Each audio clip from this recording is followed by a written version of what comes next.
And the 1-2, swinging a drive toward right center. Back goes Robert, back near the stands. That ball is gone. A game-winning home run for Chris Burrell. Can you believe it? Listen to this crowd. Welcome back to the Brotherly Cubs podcast. This is Zach, joined by my brother John. John, how are you feeling this Wednesday evening? Feeling great, man. Living the dream? Living the dream. Podcasting with my brother, just like I imagined when I was 6 years old. That's all you could ever want. That's all I could ever want. So I wanted to start off by talking about what do we think that, I think there's a lot of money the Cubs are going to spend this offseason. And I think they're going to spend their payroll potentially be $250 million. And I thought it'd be kind of interesting to figure out if you just had that money and you were an owner and you said, I'm going to spend it, but not on baseball players, what would you buy with that money? Well, a Maserati could be, $200,000 or more. So if you do the math there, that's like 1,000 Maseratis. Or you could buy, 250 million number 2 pencils. No sharpeners though. You got to spend money on sharpeners. You could give a pencil to every child in America. Why not the girls? Why not the girls, Zach? Everyone say every boy and girl, then I stopped myself, and then I made it better. Well, girls don't need pencils. They don't go to school. They're just going to lose it anyways, and they're going to ask their teacher, can I have a pencil? Boys are much more responsible. Yes, they're the ones that write, and they're in the engineers. Yes. So Craig Counsell was introduced at a press conference this week. It was big news because he got to put on a Cubs jersey. He got to talk about how he was feeling. He was very candid. He said, I feel nervous. I'm afraid. And boy, Craig, aren't we all afraid of this here thing called life? He also prominently showed off one of his facial features, which was his nose. I noticed. No one else commented on this. I just noticed. Geez, he's got a nose. He's got a big. Oh, geez, Rick. He's got a nose. He's got a nose. It's very prominent. It's got its own personality.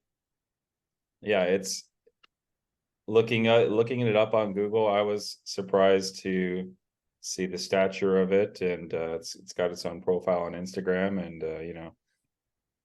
I think it was not the introductory press conference with all the media there, but the marquee interview where they were just zoned in on him. They gave him a close-up, and it was like, wow, it was the angle. It's like he was angled, and you could just, my nose even looks bigger. It's just certain angles. You really, if you get, yours looks fine.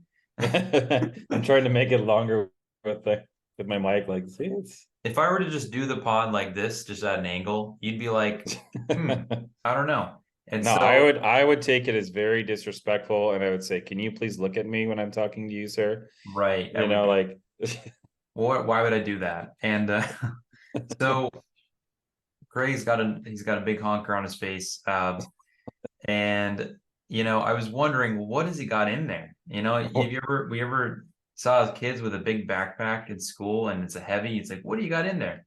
Yeah. So my first original thought was something. My brain just went to Pinocchio, and I don't know why. I was like, big nose. What is he lying about? And so I was curious, like, what is Craig lying to us about on this press conference? And maybe the fact that he really said he respects David Ross, maybe that's a lie. That could be a lie. Yeah, his nose just started growing after that. But any thoughts on what's in his nose? It's got to be some boogers. Bone, cartilage. Yeah, you're right. Absolutely. The fact that he doesn't respect David Ross, that could be a possibility. Maybe he's got some notes from other coaches for his, just like pulls him out of his. Yeah. You know, the saying is that you got to put that in your noggin, like store that away for later in your memory, but he just puts it in the nose and the nose gets bigger. That's his secret. It's just a tiny little parchment that he rolls up and he just shoves into his nose, and he's just constantly agitated, and he's holding it in. It's painful for him. It's painful. So Joe Madden had like a really cool note card back in the day when he was managing the Cubs to World Series. He had like interesting little tidbits of information for players. It would be their 2-strike average or OPS, this little, a couple little things here and there, especially against certain pitchers. And I remember he had this tiny note card. He somehow got it all in there. So I'm wondering if Craig's got all those cool note cards and that's where he puts them. And hey, he's so good that he just unrolls them. It's like a never-ending. Yeah. But enough of us clowning on him. Great dude, good family. He's got a ton of kids. He's got a ton of kids, yeah. Loving wife. Craig Counsell not only did have a press conference, but he also got some results for the Manager of the Year votes, and he finished second for the National League Manager of the Year. Yeah, I thought that was very interesting. It's part of our, introductory or little news bits to start the pod off. I thought that was awesome that he finished second. I'm surprised the Tory with the L, the guy with the last name that starts with the L, he's running. Lavoia. Is he Italian? Is he What is he? Is he Latino? Who knows? We're just bagging on everybody today. That's what we do here. And I think he should have won. I know that Brandon Hyde is his name, Jekyll and Hyde. He won Manager of the Year for the AL. Yep. Not Bruce Bochy. I mean, Bruce Bochy came out of the shadows and managed a 90-loss team with a good payroll, but a 90-loss team to a World Series. And it's like a 20-win turnaround in 1 year. That's pretty massive. I mean, I saw them play, and although they have good hitters, they had no pitching. So I'm wondering if that's just more so the front office giving them a ton of talent. But hey, you win the World Series. Neither of the guys that got there got, first place or second place votes for the Manager of the Year. I thought that was insane. Another piece of housekeeping notes today: a few pitchers. 3 pitchers got added to the 40-man roster to protect them from the Rule 5 draft. Those were Michael Arias, Porter Hodge, and Bailey Horn. Bailey Horn, of which is furthest along. He was at AAA. He's a lefty. We've talked about him a little. He's got good stuff. He throws mid-90s. And I think, will be the quickest up of the bunch that just got added, because the Cubs need lefty bullpen options. If they don't get those in free agency, he'll be your guy. He's going to be coming up with Luke Little and and probably Brandon Hughes as your 3 lefties that can get strikeouts, to be honest, and get lefties out. And then Drew Smyly is another lefty, but he actually at times has had reverse splits. Reverse splits meaning he gets more righties out. I think it's with the supination, or his basically his arm action with his curveball makes it almost look like a screwball or like a circle changeup at times. It's almost like he's a lefty with a circle change and type curveball pitch. So he doesn't always get lefties out more. He gets righties out as well, that Drew Smyly. So the Cubs are now potentially going to have more lefties to start the season than they did in the past, pending injuries. Let's hope they all stay healthy. But that's all we've got for some initial news. There's tons of rumors out there. You got Just for the Cat. He's highly sourced by John Heyman, John Morosi, Mark Feinsand. He's up there. Cubs are essentially number 2 right now in betting odds to sign Shohei Ohtani this offseason. Wow, that's incredible. Yeah, Ohtani being the number 1 free agent, them coming in there. There's lots of other little bits and pieces of news. We won't necessarily have time to just sit there and bag on every single thing, but the theme is that the Cubs are going to be big players this offseason because they're being mentioned on all of these free agents. So I don't know if you're ready.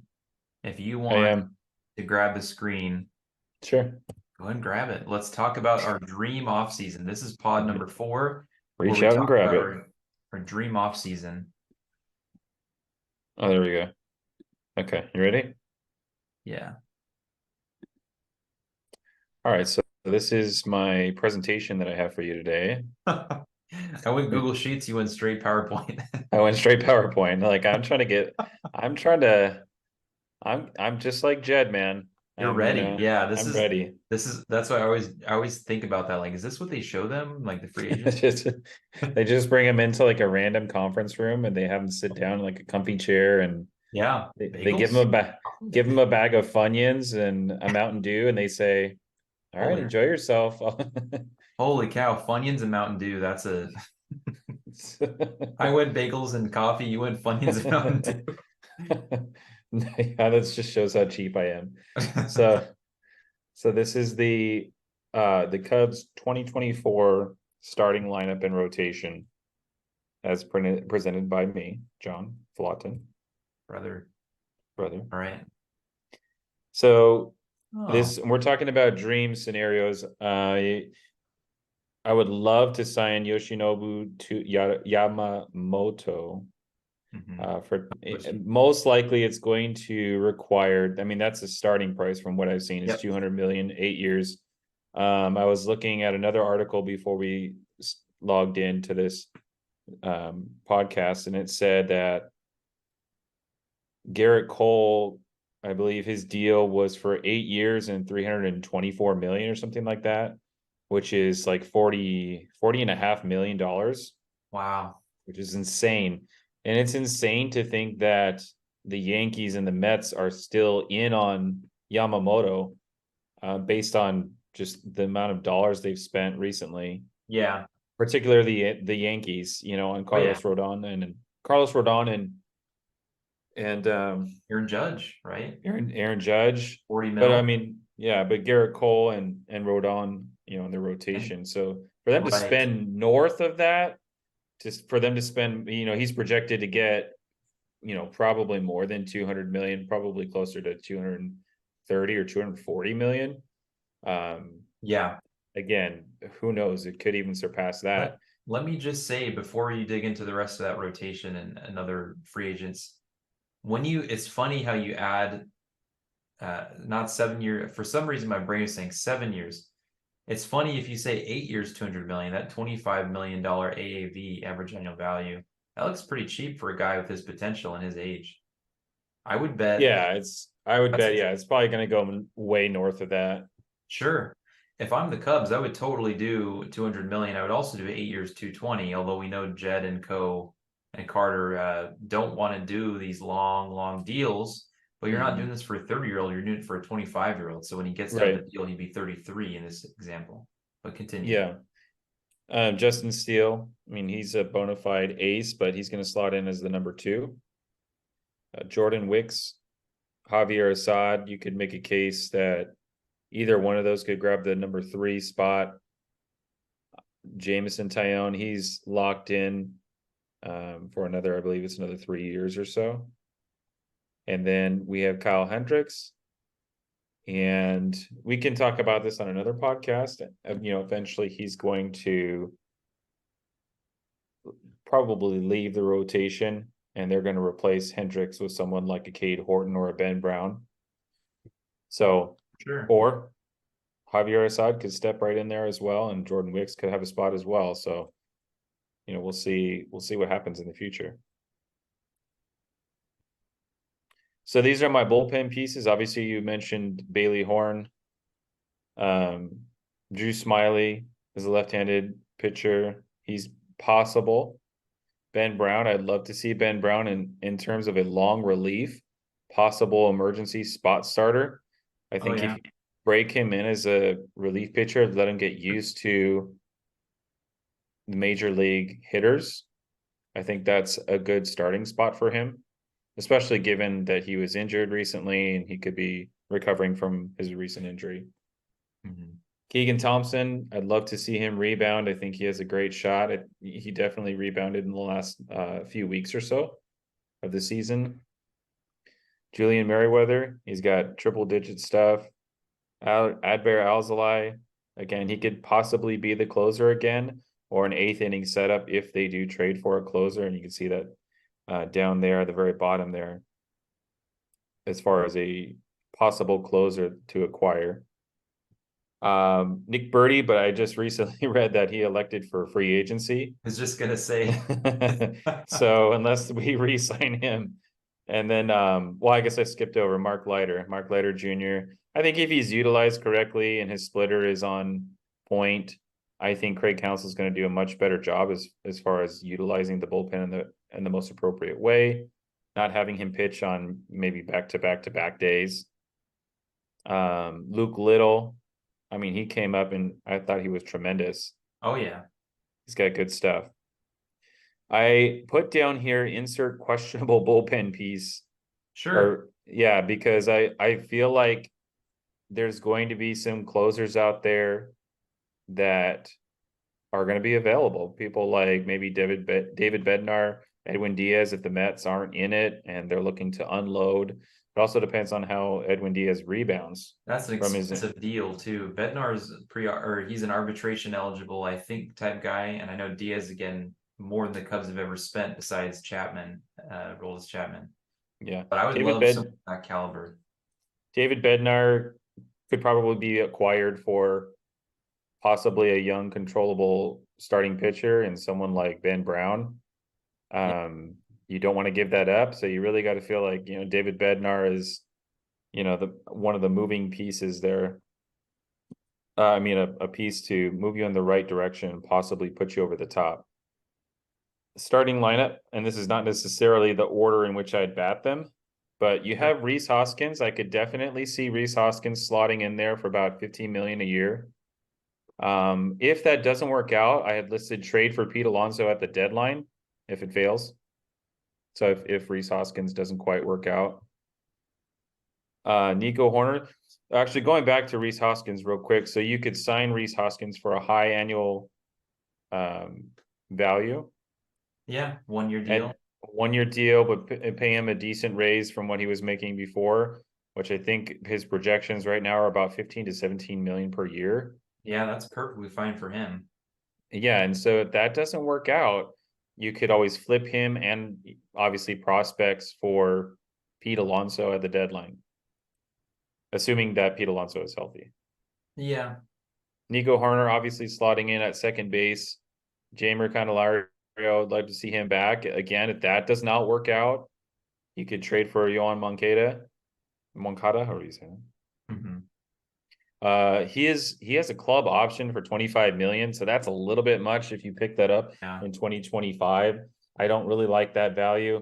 Right. I do like Suarez from the Mariners. You could pick him up for a club option for next year, 15 million.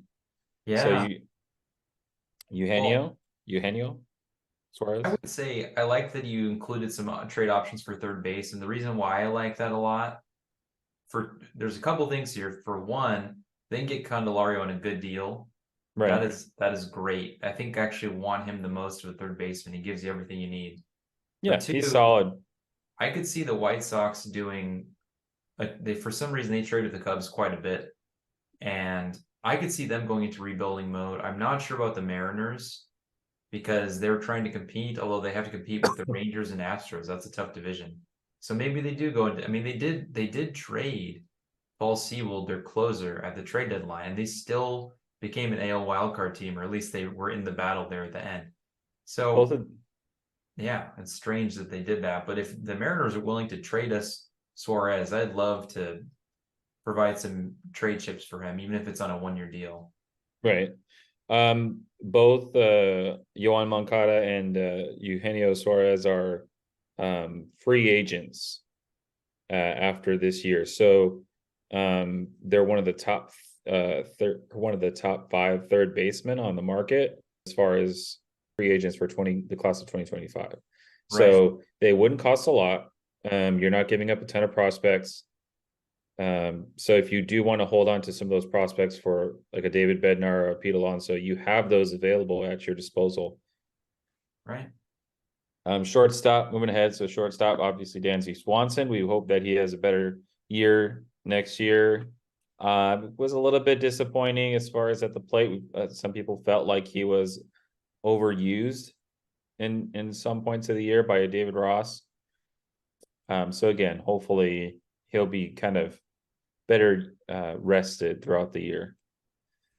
Ian Happ obviously slots in at left field, who was recently extended. Mike Tauchman, Pete Crow Armstrong in center field as a platoon. Seiya Suzuki's coming back. And then obviously my DH would be Shohei Ohtani. Now, again, this is a dream scenario where the Cubs get both Ohtani and Yamamoto. Whether it happens or not, it's pretty unlikely that we get both of them to sign, and that's a lot of money you're also committing. So it's a dream. It's a dream. This is a pipe dream. So catcher, I'd love to see Miguel Amaya really take the reins there as far as starting. And just kind of going back to the catcher of last year, Tucker Barnhart, I think it's like 7 million or something like that. Or no, it was less than that probably. I believe Mancini was 7 million. And then you have Jason Hayward's money's also coming off the books. That was money that was deferred back until this upcoming year. So Tucker Barnhart, Jason Hayward, Trey Mancini, and another player, I'm not sure who it was, but all those salaries combined are like $20 million coming off the books for 2025. Another important point to make or something that you could push to Ohtani while he's eating his Funyuns and drinking Mountain Dew is we could also backload the contract. I've talked about this before with you, where you give him a slightly lower average annual value up front, that first year or even two, and then backload the contract so where his AAV is way up there. Hey, if he's going to take the same money, he may not care too much. Yeah, it doesn't matter a whole lot. I mean, as long as he's making, close to maybe close. Yeah, as long as he's a billionaire, it doesn't matter. Starting rotation plan B. So this is still actually not that bad of a. This is dynamite. Yeah, this is two big fish. This is two of the 3 or 4 big starter fish. Whoa. One of these options, and you'll see why. I just listed both of them. Aaron Nola is projected to get about 6 years, $192 million. The Braves, Jeff Passan has been putting out there that he may seek to join the Braves. I hope that's not the case. Hopefully if we can't get Yamamoto, we at least get one of those two in Aaron Nola or Blake Snell. You can see there, those are the projections for Blake Snell, 7 years, 190 million, about 27 million AAV. So I hope we get one of them. I definitely don't think we would get two just because of the projected starters that we have coming up. Right. And possibly 2025 with Cade Horton and Ben Brown. Ben Brown could push to make the rotation actually next year if there is an injury or if someone is just struggling. And maybe Javier Assad or Jordan Wicks or even Jameson Tyone. Heaven forbid all that happening in 1 year. But so I would love, my first plan would be Aaron Nola, and then the next plan would be to pivot to Blake Snell. And you could even kick in a few more million there, maybe push it to 200 if you really felt like you really wanted Blake Snell. I mean, he was the Cy Young, am I not correct? Yeah, he won the NL Cy Young. Just some fresh news there as well. His September ERA was October was something like 0.54, which is unheard of. Yeah. It's one thing to do that in the start of the year when you're nice and fresh, but down the stretch, he actually got even better. So I was really impressed by that when I saw those numbers on Blake Snell. For some reason, I wanted to call him Ian Snell, but former Cub great or former Pirate great. I don't know if they ever had Ian Snell. The Pirates did. We had Mahomes. Was he? Oh yeah, he was a pitcher, right? Ian Snell. Yeah, for the Pirates. Yeah. Tripping. Okay. A bunch of weird dudes back then. Yeah. The bullpen's the same, except for obviously Nick Birdie. R.I.P. to our guy. Yeah.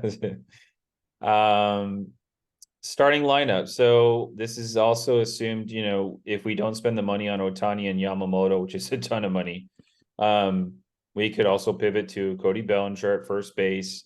Obviously, there aren't any fallback options with him. He would be locked in. You could also flip flop him with, or you could push him to center field, and then slot in maybe Matt Mervis if he is ready and he's ready to take the reins. But then again, you would run into a little bit of a blocking there with PCA in center if you really want PCA to be up, which he should be knocking on the door pretty much. Nico Horner still at second base. Jamer would still stay in at third base, but he'd be locked in at 4 years, $75 million. That's about what he's projected to get. Dansby Swanson still at shortstop. Still got Ian Happ left. Again, Mike Tauchman and PCA in center as a platoon. But I would love to see PCA really push to make that more of a starting role.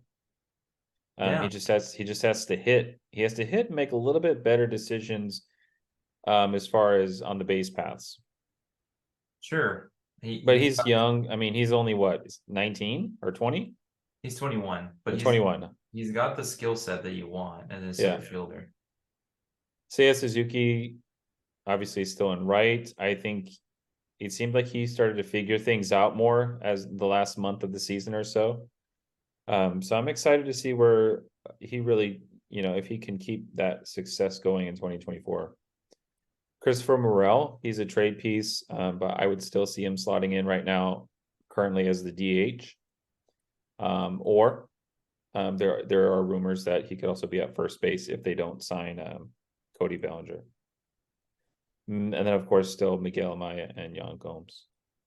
The run it back type lineup. Yeah, kind of run. Yeah, I mean, it's basically it's the same lineup. You really are putting more emphasis into the starting rotation, I think. I mean, you could sign, I guess, those two, Blake Snell and Aaron Nola. I don't see that happening. This is kind of like the plan B where we don't spend as much money as we really wanted to. So hopefully they still get they can trade for a slugger somewhere in there. Juan Soto is not mentioned. I think it depends on how much the Padres are asking for. And so that could, based on a 1-year deal, or not even a 1-year deal, you don't know if he's going to be coming back the next year. Yeah, for sure. I mean, that would be still a good trade if they could make it, though, and then be the incumbent trying to re-sign him in the offseason. Right. Then I have the last thing I have here is just possible call-ups. So in case there's injuries or if someone is really blowing the doors off of Iowa, Jonathan Perlaza had an extremely great 2023 in AAA. Can he move around the diamond? Could he possibly go to a third base if Jeimer Candelario is not working out? Maybe. Matt Mervis, we'll see how he does in AAA, how he starts out. I'd love to see Alexander Canario come up in a bench role, or Kevin Alcantara. Again, he's definitely seems like he's knocking on the door. If not next year, possibly the year after. Mm-hmm. Cade Horton, again, I think we're both pretty high on him. A lot of people are. He's got great stuff. It seems like every jump that he's made, he's pretty much succeeded. Ben Brown, the only question mark with him remains injuries and if he can stay healthy. And then last but not least, Matt Schaub, probably not. I don't think he's quite ready, but you never know. I mean, he's been on the fast track last year pretty much. So those are my projections for next year. All right. Let me take a look over into mine. So I decided to think about the repercussions of, first of all, I'm using a Google Sheet. John uses PowerPoint. So we have different, what do you call it, methods, but hey, we still have some similar ideas there. We both really like Candelario at third there. Mm-hmm. And I went for sort of a classic outline of how the lineup would look. my plan A or my sort of dream scenario would be the Cubs don't waste any time. They trade for Pete Alonso and add a ton of power into their lineup. As I went through these lineup iterations, I noticed one thing glaringly, and that is whatever they do, if they do not re-sign Cody Bellinger, they are going to be very right-handed. So if Pete Alonso is one thing. If you have, aside from maybe having PCA in center, which he's not listed here, but he will at some point be in the lineup at some point in the outfield playing center.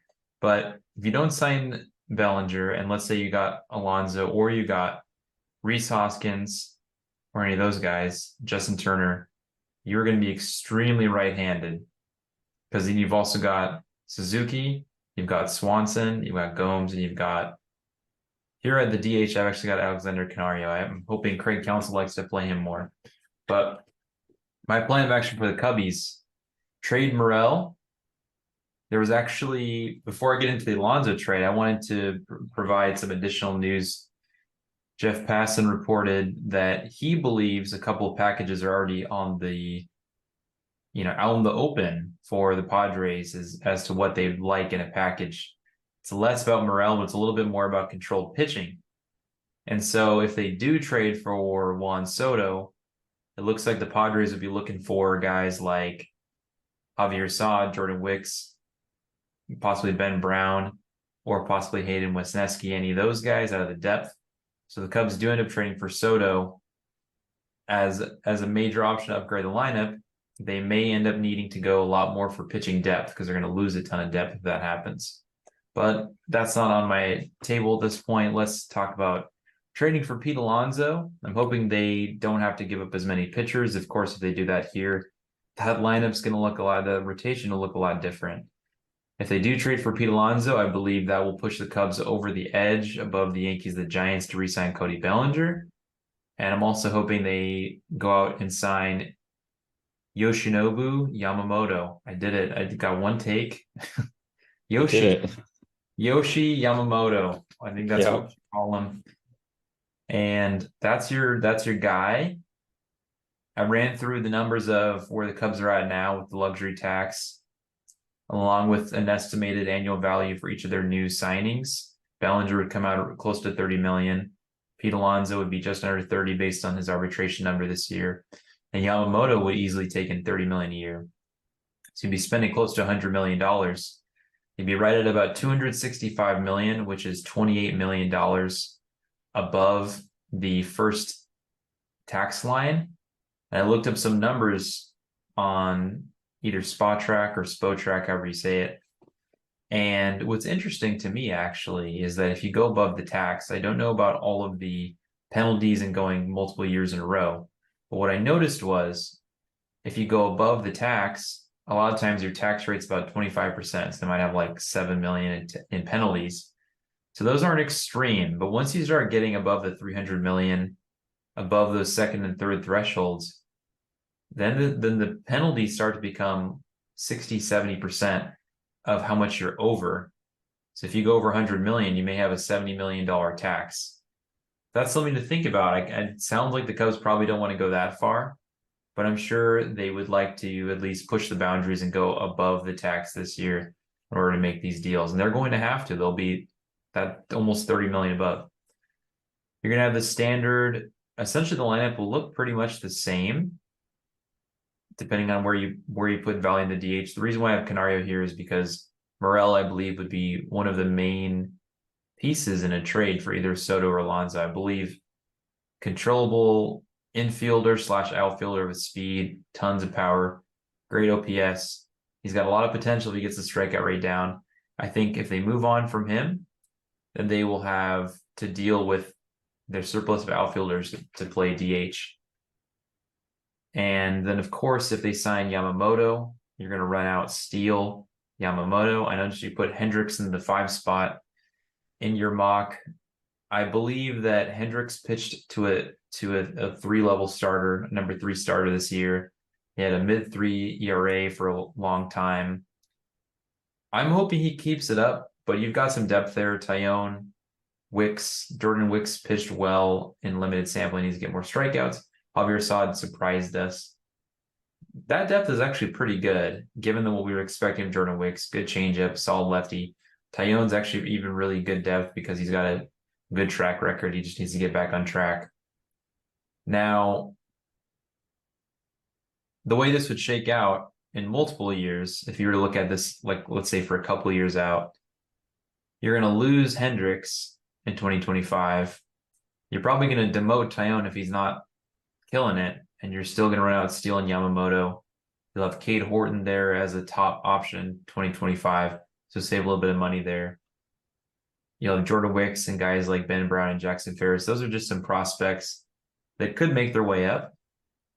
In the bullpen, I actually had listed Horn here. Oh, I think I had listed that as soon as he got added to the 40-man. I said, you know what, maybe he's an option. I'm hoping the Cubs add a $5 to $7 million pitcher, a guy like Robert Stevenson, got a really good ERA this year. They could also add Craig Counsell favorites, Andrew Chafin and Brent Suter. Both those guys pitched for the Brewers this year. Andrew Chafin was a trade deadline piece. Brent Suter was a really good funky lefty with a weird arm slot, weird delivery, very fast. This is someone the Cubs could really use as a veteran pitcher. Stevenson is more strikeouts. He's a righty.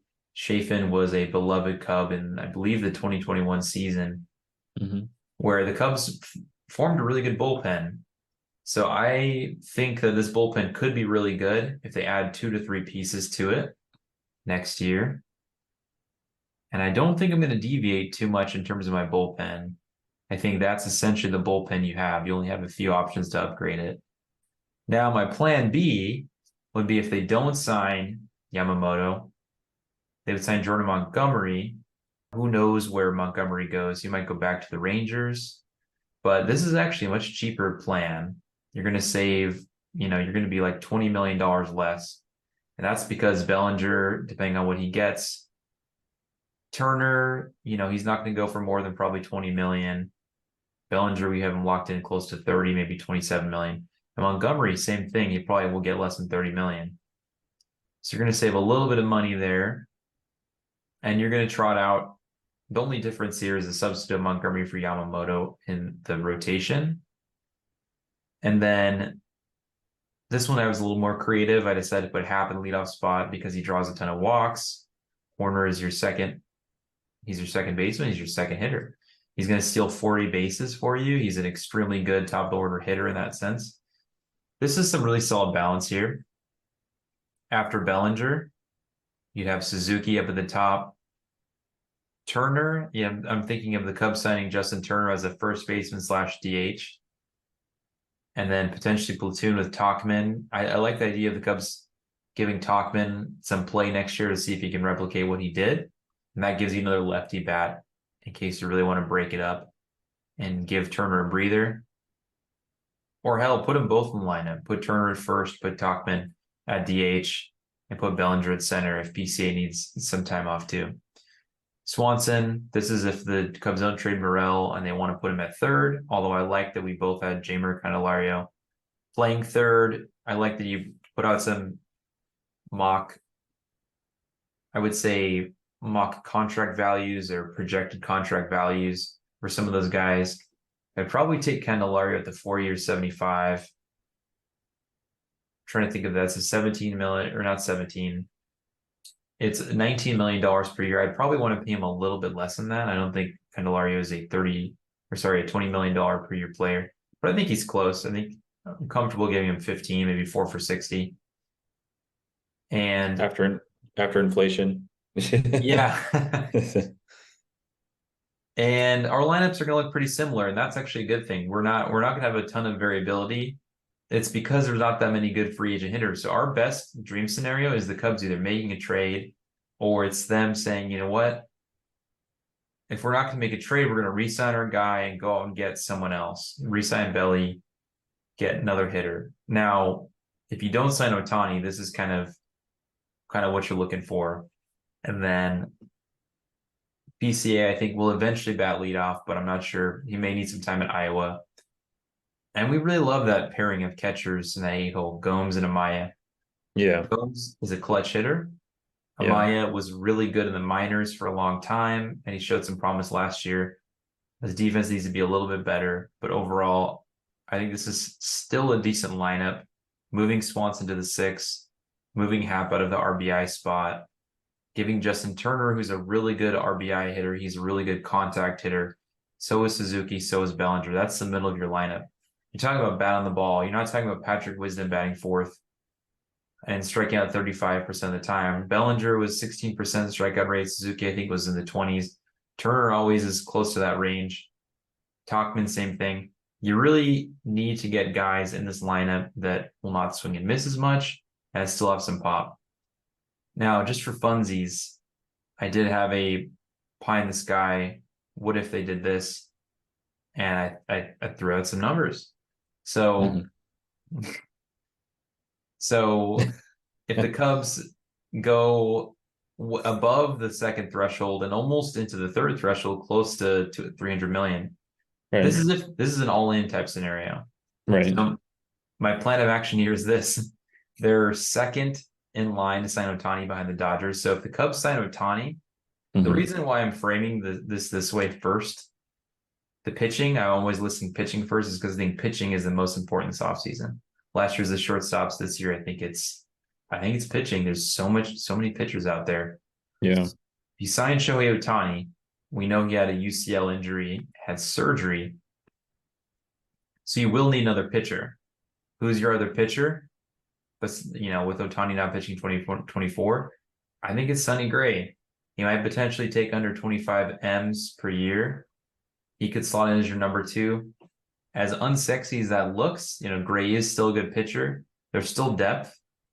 And then the backup plan to not having Ohtani pitch, and maybe you add some other pitchers, but ultimately you're going to go for hitting. And so when you look at this lineup, Horner, and let's say you re-sign Bellinger, and you find a way to get Hoskins in the door, I think that's still a doable plan even with Bellinger. That's why I listed them both here. Yeah. 2 pitchers, 2 hitters. This is what I want for the offseason. Yeah. Horner, Bellinger, Ohtani, Hoskins, Suzuki, Happ is in the 6 hole. Swanson's in the 7 hole. Yeah. Morel's at 3rd, and the 8 hole. And Gomes and Amaya, catcher. And the 9 spot. That is definitely pie in the sky. That is some Costco pumpkin pie in the sky. With like ice cream and some whipped cream on top. I can tell you're getting hungry, and honestly, I'm thinking about a snack too. I just had some white chocolate raspberry ice cream a couple days ago, and I'm still thinking about it. Sounds good. Would go perfectly with some pie. This would be the most expensive iteration, I believe, of our write-ups. What I also think is that if they get Ohtani, they need a second pitcher, and that's why it might get more expensive. Yeah, I agree. I think you have to have a backup plan, like you said. I mean, Sonny Gray is still a really solid pitcher. I'm not sure what it would take to sign him, but that's a great pie in the sky type of offseason. And I think right now they're at 187. I think I saw that after the arbitrations go through, they're projected to be about 187 without signing anybody. Okay, so there's a couple numbers out there. One was at 168, and then with the arbitration, which wasn't listed on the spot track, that means that some of these numbers would be inflated by another 19 to 20 million. So this is their $300 million plan. So this is like $100 million tax or something, or if you go $70 million over the threshold, they'll tax you at 50 million. So they would be spending 350 million, I believe, if I have it correctly, on the roster. However, they need to be careful. If they go all out, they need to be a little careful. The reason why is because, again, when I looked at some of those numbers, if you can stay under 280 or 270 and you go 30 to 40 million, let's say $40 million over the threshold, your tax is I think it's only 25%. So that $10 million tax is nothing to the Ricketts. They're very well off. especially if they signed Ohtani. I mean, again, they'd be making a massive investment and making a ton of money back because he's an international player.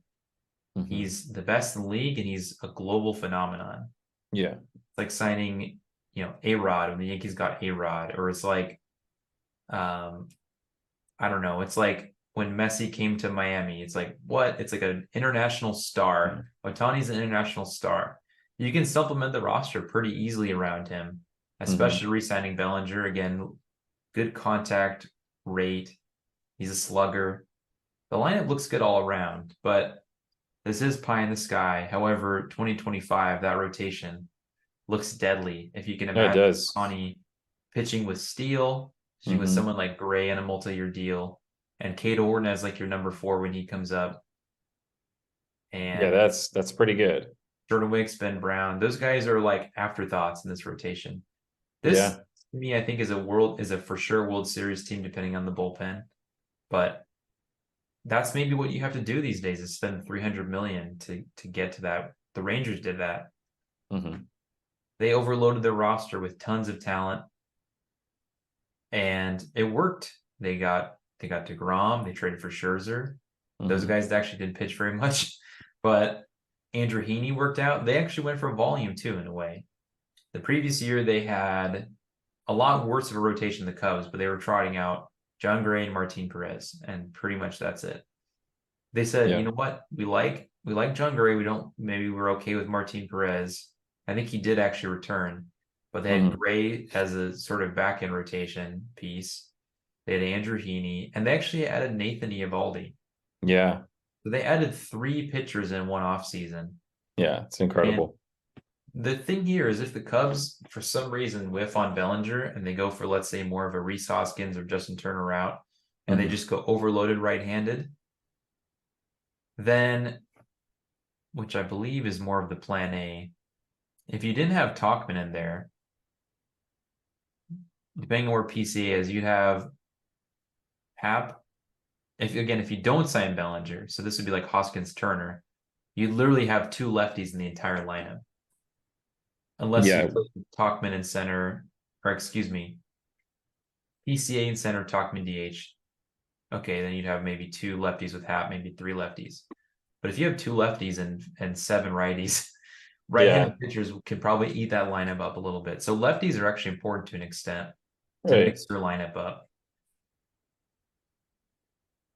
And so, yeah, I ultimately think the Cubs are going to make a couple pushes like that to get Bellinger back. Again, the Cubs are in on Bellinger. They're in on Ohtani. They're not quite in on Yamamoto because apparently he prefers the West Coast, which is a total really? That's another little tidbit of news. But here's the thing. There's a lot of fish out in the sea. Cubs, Chicago Cubs, Jed Hoyer, Carter Hawkins, Craig Counsell. Don't worry about not getting the top fish. Even if you can, great. If not, you don't need the pie in the sky. You just need to get a solid number 2 in your rotation at this point. And then let Cade Horton cook. Let that man cook. Yes. Ribs, collard greens. Whatever he wants to cook. Give him a bib, give him a chef hat, give him an apron. Let's start singing. Let's start singing like they do in the famous days. Feast, feast, feast. So that's all I've got for my dream offseason moves. I added 3 because I got excited, and I should have done 7 or 8. Because you start doing this stuff and you get excited. There's a lot of different iterations you can go. Right. So if you look at the Texas Rangers roster, they trotted out Jonaheim, who was a switch hitter, right? I think so, yeah. Yeah, switch hitter. Nathaniel, is it Lau? Low. However you say it. So he's a lefty. So yeah, I mean, you got the possibility to hit. Marcus Simeon is a righty. Josh Young. Oh, man, you can tell that I don't watch baseball. He's a righty. Corey Seager's a lefty. Evan Carter's a lefty. Yeah. Leody Tavares is a switch hitter. Another switch hitter. Yeah. And Tons of then Ezekiel Duran is righty. So they have a good mix of lefties and righties in their starting lineup. So what the Rangers did really well, which the order of operations for them was goofy, but they took a swing at it and they did it, was they said, we're gonna get the best priced free agents, Simeon and Seager up the middle. The Cubs have a really good up the middle, so that's nothing to worry about there. Did this, and we're supplemented by Adolis Garcia, supplemented by Young. Oh, true. By Jonah Heim. They also had Evan Carter actually came up later in the year. I remember because I didn't see him at any lineups at all. I watched them play in August against the Marlins, and I did not see Evan Carter in there. So he was late to the team. He was at AAA, and he had a really good approach in terms of not striking out a ton, in terms of walking, and he had really good power, and he seemed to be a solid defender, making some good catches to the left. So they had like 4 or 5 or 6 dudes coming up in the system, and we're supplemented with really good hitters and really good free agent signings. So you just make it work. You make the free agents meet with the top prospects that are coming up. You don't go all prospects. You don't try and be like, let's say the Padres or the Mets, where you spend all of the money and just try and keep signing guys. You need a mix. You need a mix. You need young guys that don't cost as much. You need proven veterans that are going to cost more, but they're worth it. And the Cubs have an opportunity to get some really good veterans and lock down some really stellar pitchers and stellar free agents when they're younger. Bellinger, younger. Yamamoto, Ohtani's under 30. Even if they do 7 or 8 year deals with some of these guys, they'll get them into their mid-30s and then they're done. That's perfect. Bogarts, Turner, some of those guys are under contract until they're 42 or 41. I know the Cubs won't do that, but I think they have an opportunity to grab a few free agents and get them for 6 or 7 years. Now, if they could go higher money and less years, I think they will do something like that. But if all of the free agents want additional years tacked onto their contracts, that puts the Cubs at a disadvantage. And that's where they might need to go like they did with Swanson, go 7 years, go 8 years. See if they can make that work. But there's a lot of options here. There's more than there usually is. Last year it was shortstops and a few. Right. Those pitchers came off the board really quickly, it felt like. Yeah. And the Cubs were left holding the bag for Jameson Taillon, who's still a really good pitcher, but he's not what they needed. And so now that Stroman's gone, there's a massive need for a number 2 type pitcher.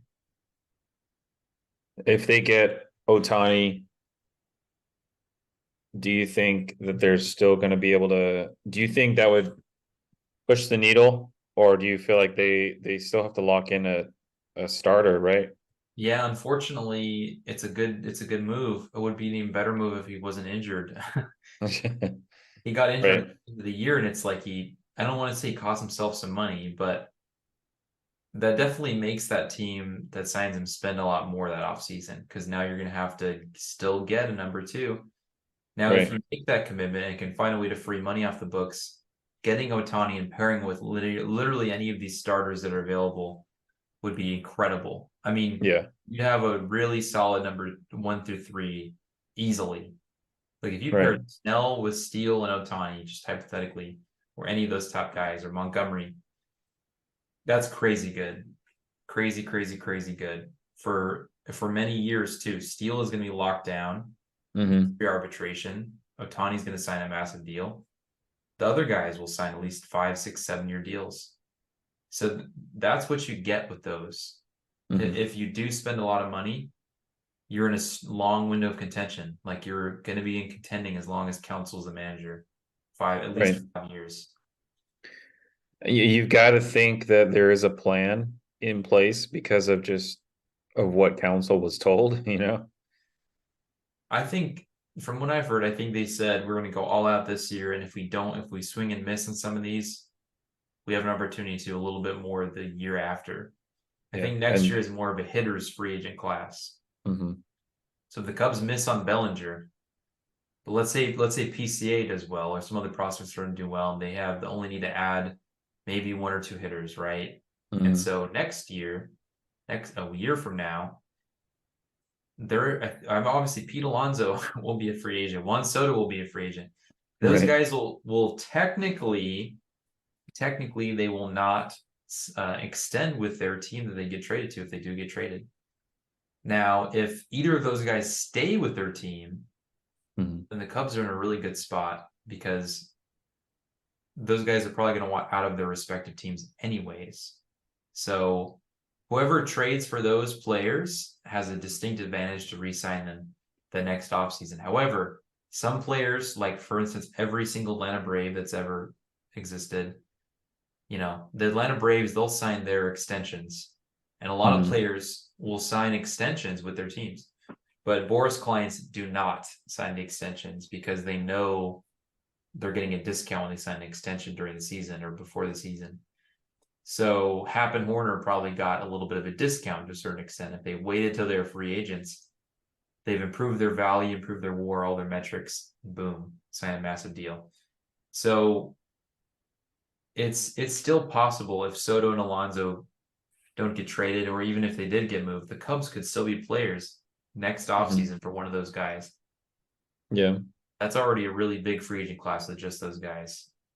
And that's why if they trade for them, even though they'll go to free agency, they still have an advantage because they've been there for a year and they can sell them on their organization. Just as they're trying to sell Bellinger right now on his 1-year pillow contract. Right. So yeah, that kind of goes back to like Rhys Hoskins. You could do that 1-year prove it deal, like the Cubs are very famous for doing, kind of like a reclamation project almost, after tearing his ACL. Yeah, I think honestly, I haven't looked at data among MLB players that have torn their ACL, but it's pretty encouraging for Rhys to have been Schwarber-esque in his return. He was close to returning in the World Series. If the Phillies would have made it to the World Series, he was contemplating a return. He was close to return. Yeah. So that makes me pretty optimistic. If the Cubs sign him this offseason, he will be ready by spring training, I would think. He should be pretty close. Now, will he ramp up slowly? I'm sure, you need to ramp up slowly with an ACL. Right. But, yeah, I could see them. And if he does well and he signs elsewhere after, that's fine. The Cubs will find a way to fill out first base at some point. But for now, they're very, very close with some of these prospects. I think next year they'll be even more certain about Casey, Alcantara, PCA, about Matt Shaw. Next year, Matt Shaw is going to be... I'm hoping he plays third base this year. And by the end of this next coming year, he should have solidified himself as a good AAA player. Hopefully he makes his way up pretty soon after. So you think Matt Shaw will be up around what, like August or so, or? I'm not entirely sure where Matt Shaw will, if he lands on the 40-man roster this summer. I feel like if the Cubs don't make any moves, let's say for Candelario, and they're not feeling good with Morel at third, and they open up a spot for Matt Shaw, and if there's an injury and an open spot that's created this offseason, and they have trouble with a free agent pool, then I think it's a possibility. But the reason why I don't think he will is because he signed last year, and so with the Rule 5 is that I think they use 5 because it's like 5 years after X amount of years in the minors, or it's 4, or some kind of goofy rule. But you don't want to add a guy too soon if you can't help it, because you have to carry them on the 40-man roster all throughout the rest of the offseason, all until the next year. So the Cubs did that same thing with Matt Mervis. So Matt Shaw has a chance to come up next year if he balls out again. Everything looks good. Obviously, he has a chance. But I think if the Cubs make any signings or someone takes the job at third temporarily for next year, I think they'll wait until start of 2025.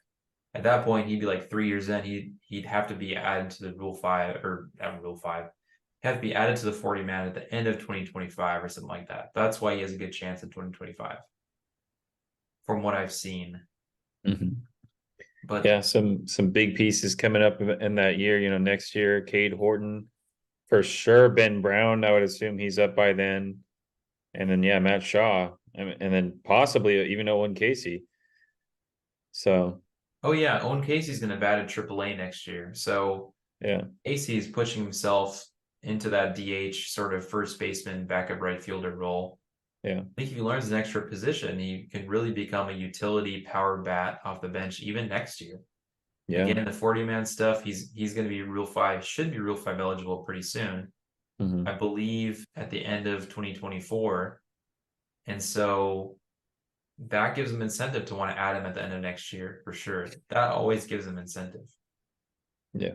This is a good farm system. They're among the top 5 rankings here on multiple different websites. And so they're going to try and do what the Rangers did, get these prospects up, get them to succeed, and then sign big free agents and have them coalesce together on the roster. And it's exciting. Yeah, for sure. Yeah. And so I'm glad we got to converse here and talk about our lineups and Craig Counsell's massive nose. Right. Which is a third, it's a wonder of the world.